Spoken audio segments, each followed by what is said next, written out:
एक छोटे से गांव में रेखा नाम की लड़की रहती थी अपनी माँ के साथ।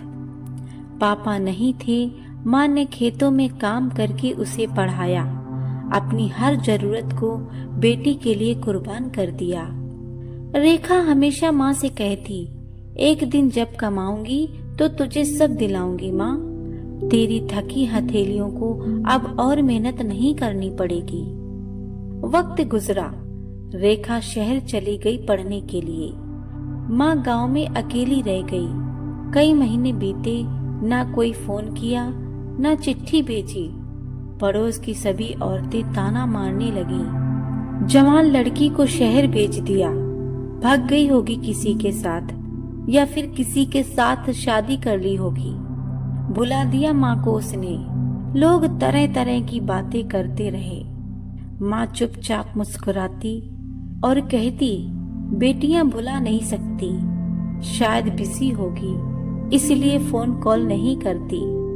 फिर एक दिन डाकिया एक लिफाफा लेकर आया। माँ ने कांपते हाथों से लिफाफा खोला। उसमें एक चिट्ठी थी।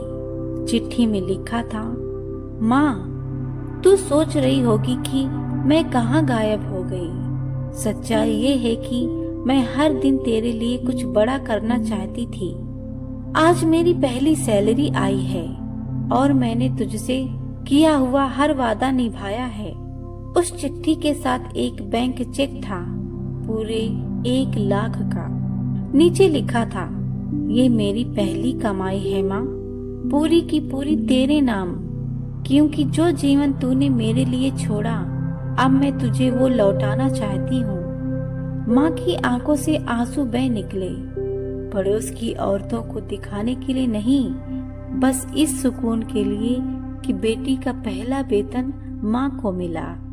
दोस्तों, ये छोटी सी कहानी है, पर इसमें बहुत बड़ी सीख है। जिस माँ ने हमारे लिए अपना सब कुछ त्याग दिया, उसकी कीमत कभी पैसों से नहीं चुकाई जा सकती, लेकिन उनका सम्मान, उनकी खुशी और उनका सुकून हमारी सबसे बड़ी जिम्मेदारी होती है।